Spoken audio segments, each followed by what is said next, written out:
Your Invisible Power by Genevieve Behrend. Chapter 10. How I Became the Only Personal Pupil of the Greatest Mental Scientist of the Present Day. As soon as the idea of studying with Troward came to me, I asked a friend to write to him for me, feeling that perhaps my friend could put my desire in better or more persuasive terms than I could employ.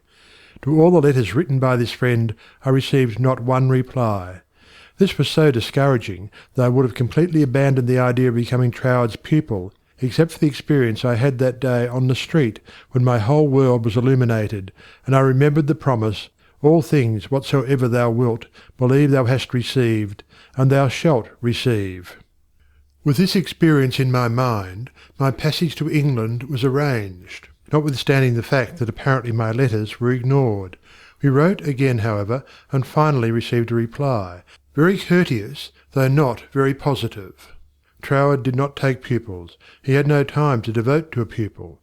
Notwithstanding this definite decision, I declined to be discouraged because of the memory of my experience upon the day when the light and the thought came to me, "I am all the substance there is." I seemed to be able to live that experience over at will, and with it there always came a flood of courage and renewed energy. We journeyed on to London, and from there telegraphed Troward asking for an interview.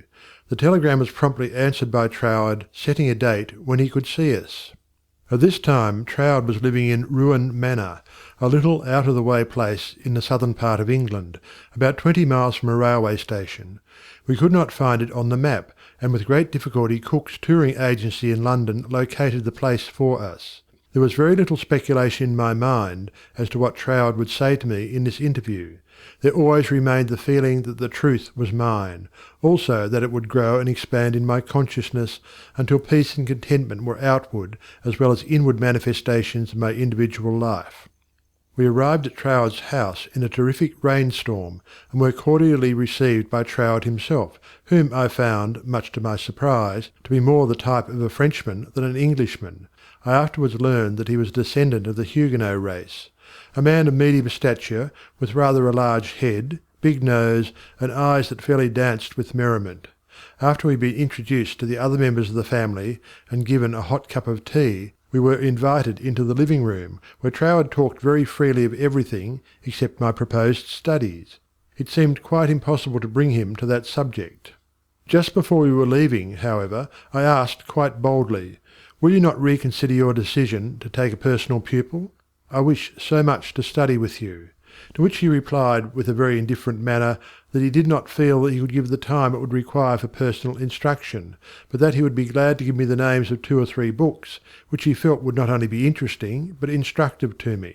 He said he felt much flattered and pleased that I had come all the way from America to study with him, and as we walked out through the lane from his house to our automobile, his manner became less indifferent.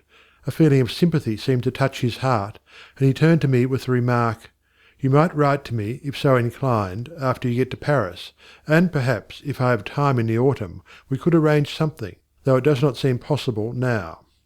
I lost no time in following up his very kind invitation to write.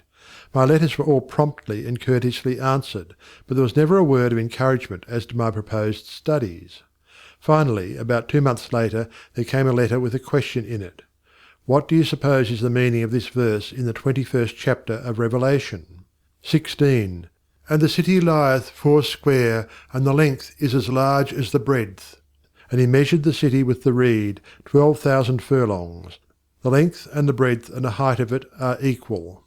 Instinctively I knew that my chance to study with Troward hung upon my giving the correct answer to that question.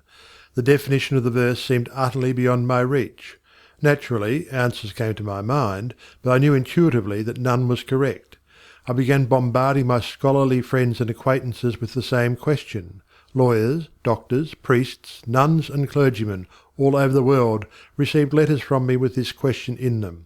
Later answers began to return to me, but intuition told me that none was correct. All the while I was endeavouring to find the answer for myself, but none seemed to come. I memorized the verse in order that I might meditate upon it. I began a search of Paris for the books Troward had recommended to me, and after 2 or 3 days' search we crossed the river Seine to the Ile de Cite to go into some of the old bookstores there. They were out of print, and these were the best places to find them in. Finally we came upon a little shop that had the books there. These were the last copies the man had, consequently the price was high. While remonstrating with the clerk, my eye rested upon the work of an astrologer, which I laughingly picked up and asked, "Do you think Professor would read my horoscope?" The clerk looked aghast at the suggestion, and responded, "Why no, madame, this is one of France's greatest astrologers. He does not read horoscopes."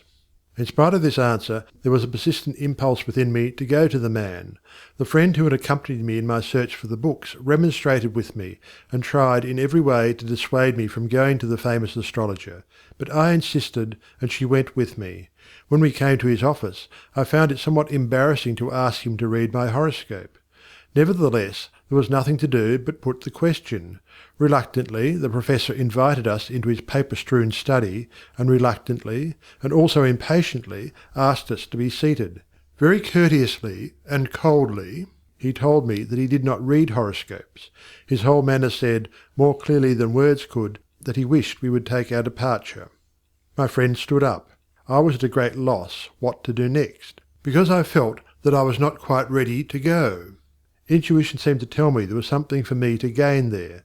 Just what it was I was unable to define, so I paused a moment, much to my friend's displeasure, when one of the professor's enormous Persian cats jumped into my lap. "Get down, Jack!" the professor shouted. What does it mean? He seemed to ask himself. Then, with a greater interest than he had hitherto shown in me, the professor said with a smile, "I have never known that cat to go to a stranger before, madame. My cat pleads for you. I also now feel an interest in your horoscope, and if you will give me the data, it will give me pleasure to write it out for you." There was a great feeling of happiness in me when he made this statement. He concluded by saying, "I do not feel that you really care for your horoscope." The truth of this statement shocked me, because I did not care about a horoscope, and could not give any reason why I was letting him do it. However, he said, "May I call for your data next Sunday afternoon?" On Sunday afternoon, at the appointed time, the professor arrived, and I was handing him the slip of paper with all the data of my birth, etc., when the idea came to me to ask the professor for the answer to the question about the 16th verse of the 21st chapter of Revelation. The thought was instantly carried into effect, and I found myself asking this man what he thought this verse meant. Without pausing to think it over, he immediately replied, "It means, the city signifies the truth, and the truth is non-invertible. Every side from which you approach it is exactly the same." Intuitively and undoubtingly I recognised this answer as the true one, and my joy knew no bounds, because I felt sure that with this correct answer in my possession, Troward would accept me as his pupil in the fall. As the great astrologer was leaving, I explained to him all about my desire to study with Troward, how I had come from New York City for that express purpose, seemingly to no avail, until the answer to this test question had been given to me by him. He was greatly interested, and asked many questions about Troward, and when asked if he would please send me his bill, he smilingly replied, "Let me know if the great Troward accepts you as his pupil," and bade me good afternoon. I hastened to my room to send a telegram to Troward giving my answer to the question about the 16th verse of the 21st chapter of Revelation. There was an immediate response from Troward that said, "Your answer is correct. I am beginning a course of lectures on the Great Pyramid in London.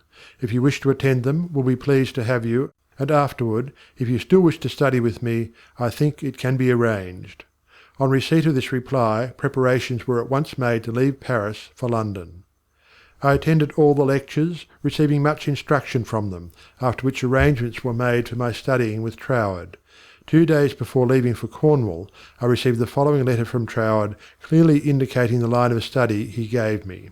31 Stanwick Road, West Kensington, England. November the 8th, 1912.